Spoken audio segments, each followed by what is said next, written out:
warahmatullahi wabarakatuh. Alhamdulillahilladzi ja'ala Ramadhana syahra siyam, wassalatu wassalamu ala sayyidina Muhammadin khairil anam wa ala alihi wa ashabihi dzawil fudala wal kiram. Amma ba'd. Dewan Hakim pemangku amanat mulia yang mengemban tinta emas keadilan, yang cantiknya bak bidadari surga, yang senyumannya begitu indah mempesona, membuat hati yang melihat langsung terpana.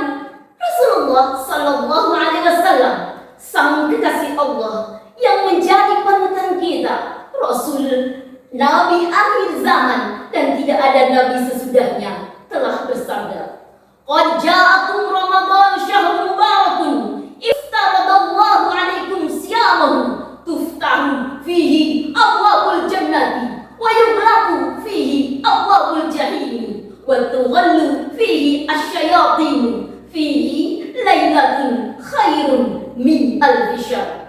Telah datang bulan Ramadan, bulan penuh keberkahan, di mana Allah telah mewajibkan kepada kita semua untuk melakukan ibadah puasa. Dan pada bulan itu dibukalah pintu-pintu surga, pintu-pintu neraka ditutup, para setan-setan diikat dan dibelenggu. Dan pada malam itu terdapat satu malam yang lebih mulia daripada 1000 bulan.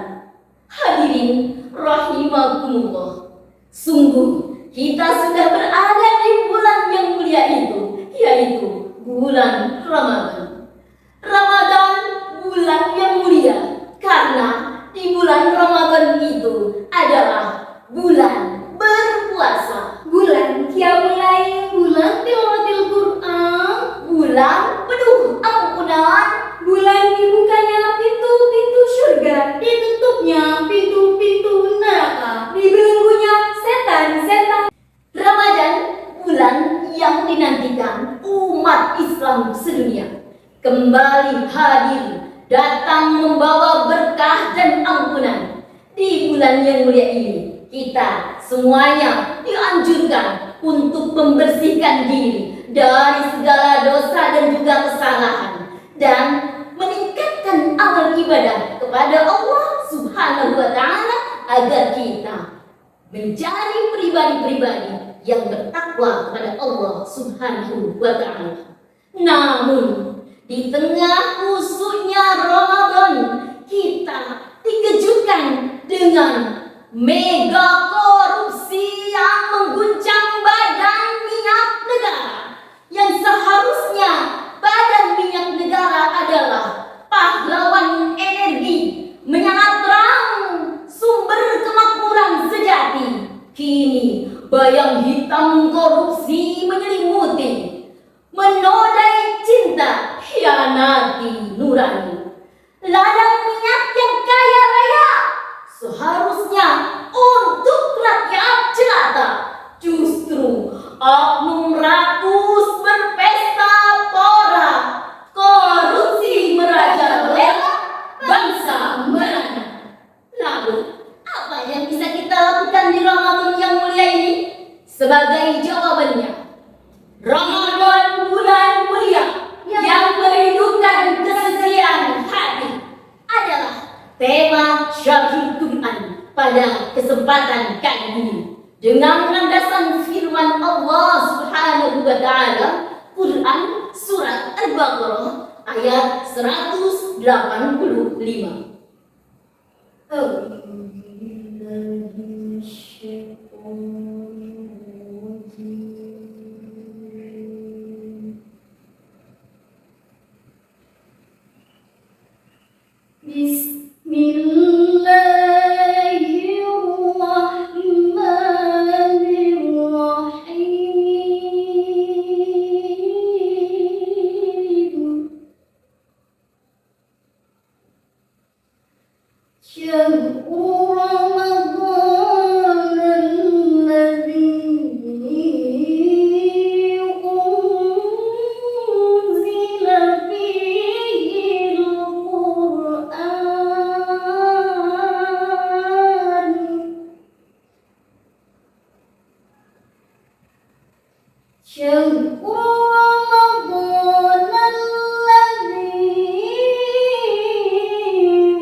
dengan menyebut nama Allah yang Maha Pengasih lagi Maha Penyayang. Bulan Ramadan, bulan yang di dalamnya diturunkan Al-Quran sebagai petunjuk bagi manusia dan penjelasan-penjelasan mengenai petunjuk itu, serta pembeda antara yang hak dan yang batil. Imam Ibnu Katsir dalam karyanya Tafsir Ibnu Katsir jilid yang pertama halaman 460 menjelaskan bahwasanya Allah memilih bulan Ramadan sebagai bulan yang utama dibandingkan bulan-bulan yang lain karena pada bulan itu diturunkanlah kalam Allah yaitu Al-Quran. Senada dengan itu, hadis juga menjelaskan bagaimana Allah memilih bulan Ramadan sebagai turunnya kitab-kitab yang lain kepada para nabi yang lain. Lembaran Nabi Ibrahim dalam riwayat Imam Ahmad bin Hanbal dalam hadis yang diriwayatkan oleh Wa'il bahwa Rasulullah Shallallahu Alaihi Wasallam bersabda, Suhufi Ibrahim diturunkan pada malam awal Ramadan, sedangkan kitab Taurat diturunkan pada tanggal 6 Ramadan. Kitab Injil diturunkan pada 13 Ramadan dan Al-Quran pada 24 Ramadan. Namun pada riwayat Ibnu Abbas, Al-Quran diturunkan pada malam pertengahan Ramadan. Hadirin, pada ayat ini juga selain Allah menegaskan tentang keutamaannya bulan Ramadan, Allah juga menegaskan agar kewajiban bagi seorang mukmin sebagai orang Islam yang mukallaf, yang sehat, yang tidak bepergian jauh dan juga mampu untuk melakukan puasa agar melakukan ibadah puasa di bulan Ramadan ini. Dewan Hakim yang luhur berhati jujur, yang insya Allah keluarganya selalu makmur penuh rasa syukur, pemirsa yang ramai dan menghibur. Puasa bukan hanya menahan haus dan lapar semata, tapi puasa adalah momen yang tepat untuk meninggalkan perbuatan-perbuatan kita dan dosa-dosa yang selalu kita lakukan. Rasulullah Shallallahu Alaihi Wasallam bersabda, "Kam min shaimin laisa lahu min syiyamihi illa al-ju' wal 'atash." Banyak sekali orang yang melakukan ibadah puasa namun tidak mendapatkan pahalanya melainkan hanya rasa lapar dan haus saja. Imam Nawawi dalam kitabnya Al-Majmu' syarah dari kitab Al-Muhadzab jilid yang ke-6 halaman 356 mengatakan bahwasanya jika ada seseorang yang melakukan bergibah, menggunjing, menggosip pada bulan ini, maka sungguh dia melakukan maksiat pada puasanya, namun tidak membatalkan dari ibadah puasanya, hanya pahala puasanya saja. Demikian juga Madzhabul Arba'ah berpendapat bahwa puasanya tidak batal. Imam Al-Auza'i berbeda pendapat.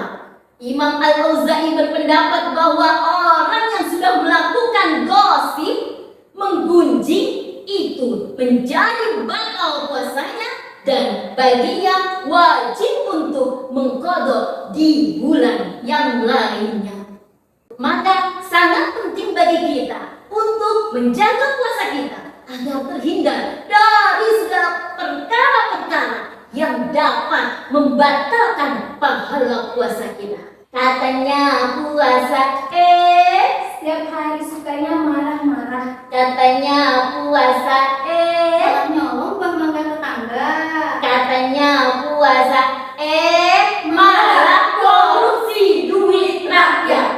Bayangkan saja di tengah-tengah harga BBM yang makin meroket, tiba-tiba mega korupsi 1 kuadriliun dari pejabat BUMN. Sungguh hal yang sangat ironis sekali.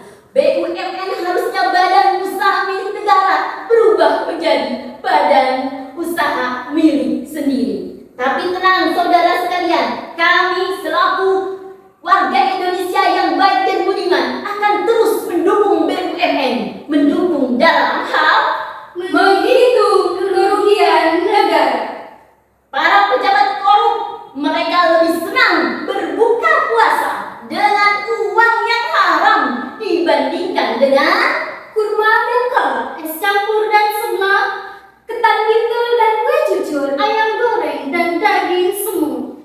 Sungguh ironi sekali. Di saat umat muslimin berlomba-lomba menumpuk pahala, mereka segelintir para pejabat yang korup, bahkan mereka menumpuk dosa. Mungkin mereka berpikir bahwasanya pahala bisa diberi dengan uang hasil korupsi mereka? Tentu saja tidak. Majelis hakim yang mulia, Pemirsa yang berbahagia, semoga kita semua masuk ke dalam surga. kesimpulan dari syarahan kali ini adalah Ramadan bukan hanya tentang menahan lapar dan haus saja, tapi Ramadan adalah momentum yang tepat untuk menahan diri dari segala perbuatan-perbuatan dosa dan juga perbuatan yang buruk. Kesucian hati adalah kunci utama untuk meraih kemuliaan Ramadan. Semoga kita semua diberikan oleh Allah Subhanahu wa Ta'ala kemampuan untuk melakukan ibadah, rasa kekhusyuan dalam menjalankannya, dan Allah menerima segala amal ibadah kita di bulan Ramadan ini, serta menjadikan kita pribadi-pribadi yang bertakwa kepada Allah Subhanahu wa Ta'ala. Pergi ke pasar baru membeli kurma. Kurma dimakan saat berbuka.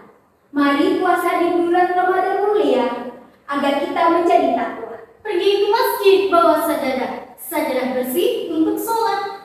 Bulan Ramadan banyak berkah, pahala berlipat, dosa diangkat. Jalan-jalan ke Semarang, jangan lupa membeli